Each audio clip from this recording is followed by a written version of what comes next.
Hi everyone, hope you are doing well from wherever you're watching this channel, depending on your time zone.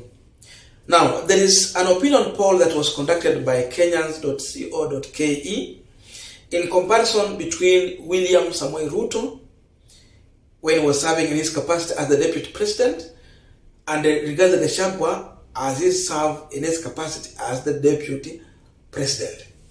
So the opinion poll was all about who is the best deputy president between Gachagua and William Ruto. That was the comparison. To me, in this comparison, Kenyans.co.ke was just trying to compare two incompetent leaders, yani good one among two bad. That's the truth of the matter. That's the comparison here. They're just trying to look for the good among the two bad. But again, if you check on how people voted on that opinion poll, it tells you a lot. That despite the fact that William Ruto was not the best deputy president, Gachagua is the worst. This is what they asked. Who do you think is Kenyan best deputy president? Hashtag Kenyans poll. William Ruto, 78%. Rigathi Gachagua, 22%. Not even 30, not even 40. 22%. Total number of votes, 4,057 votes. 2 days ago. That's when this opinion poll was posted. So you can see, William Ruto is voted as the best deputy president. Gachagua is being voted as the worst, because even he cannot get even a half of the votes. Even his 20% is not half of the vote that Ruto got. He has 22, Ruto has 78, close to 80. So how many times does Gachagua go into William Ruto? 4 times. Ruto is 4 times better than Gachagua. This should be a serious warning to Kenyans. That if we have Kenyans who believe that Ruto was not the best deputy president, but then the same Ruto has a deputy whom Kenyans feel that he is 4 times worse than how Ruto was. Look at that situation. Then the question is, why is Rigathi Gachagua being hated this much by Kenyans? That's what we want to try and analyze, and also understand how voting happened in that opinion poll. But before we go deep into that, just a quick request for those who are watching and you are not yet subscribed, please consider subscribing. To our returning subscribers, I must say thank you so much. And again, to all our viewers, please give this video a thumbs up. Thank you so much, and back to this discussion. Now, in the same opinion poll, why is Ruto getting 78? And then Gachagua in that percentage? The truth of the matter is that William Samoei Ruto has always tried to appear as a national leader because of just 2 things. And then, national leader in terms of speech, but when it comes to appointment, it is something else. The reason is that Ruto is a student of 2 people. Number 1, yeye ni mwanafunzi wa Nyayo. Nyayo taught him on how to play politics, but again, that's where he learned how to be a tribal leader, because that's what was glorified more in a Nyayo era. The second teacher to William Ruto is Raila Odinga, and now that's where the national image comes in.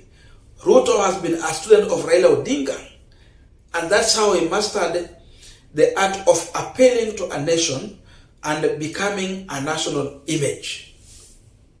So Ruto, when he gets out in his speech, you will see, he will always try to look national. The only place he will fail when it comes to appointment. But speeches and other things, you will see a national leader in William Ruto, courtesy of Raila Odinga. Because that's a man he worked around. Raila was his boss some time back. But then look at the character of Rigathi Gachagua. Gachagua again is a student of two people. Number one, as a DO, he was serving under Moi, that is Nyayo era, and therefore, to some huge extent, he has learned a lot from Nyayo, and that's the kind of leadership he's trying to bring in the current regime of William Ruto. Nyayo character. You would see a man who want to come out and give command orders. The DO in Gachagua is bigger than the deputy president in him. That's the truth of the matter. The second teacher to Gachagua is William Ruto. Because all the way from a DO, one-time member of parliament, now a deputy president. He has served under Ruto. And when you are serving under Ruto, the best thing you will learn is how to be a tribal leader. That one can evidently be seen through appointments. Very clear. So these are the leaders who have trained Gachagua. So it tells you, if you land in the hands of William Samoei Ruto, you will come out more tribal, more controversial, and more disorganized and deceitful. That's the truth of the matter. So these are the distinct difference between Gachagua and William Samoei Ruto. So it tells you one thing through that opinion poll at the end of the day. Kenyans are not comfortable with Rigathi Gachagua. Even if Ruto was the worst, then they prefer to have that Ruto, but not Gachagua, if that's the only option we have. Because now, these were the only two options on the ballot where the opinion poll was conducted. So it tells you that people don't like Gachagua. People hate him because of his character, his kind of speech. For example, today, he was lecturing the journalist, and he took on the Standard Media Group because of the story they published in reference to him as a rogue deputy president. We analyzed that gazette. It was so amazing. They just called Gachagua the name he deserves, a rogue deputy president. Simple as that. He was angry, and you can see how he retaliated. This is a man who has come out so much controversial, and again, because he's fighting to become the Mount Kenya kingpin, he has come out more tribal leader than a national leader. The last statement he made, he said he's going to be UDA manager to deal with the UDA affairs, and then allow or let William Ruto to deal with the national matters. So Ruto will serve everyone in this country, but for him he's going to serve UDA part. So then you wonder, this is a man who was on the same ticket with William Ruto on ballot. If Kenyans were voting for Ruto, they were also voting for Gachagua. That means he had a role to play in the national politics. When it comes to presidential election, you know, your boundary is the exact boundaries that demarcate Kenya as a country, as a republic. That boundary of Kenya, that is your constituency. So Gachagua's constituency should be Kenya at large. Same to William Ruto, same to Raila Odinga, same to Kalonzo Musyoka, same to Martha Karua, same to Mudavadi. But he don't see that big picture. The only thing that comes to his mind, it is Mount Kenya. Tribalism. The tribal mind in Gachagua is so much huge. It is very hard to change his mind, and therefore he might not change anytime soon. That's why Kenyans feel that, oh, we have a wrong person. The man is not worth that office. He will bring more trouble in this country than unity.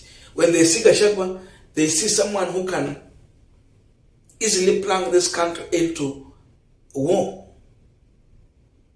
A man who can cause anarchy in this country.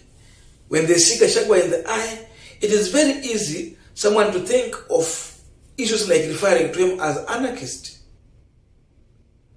because he actually is calling for war. He reduces the government into a company, and he calls people shareholders in the company. He forgets about people who pay taxes.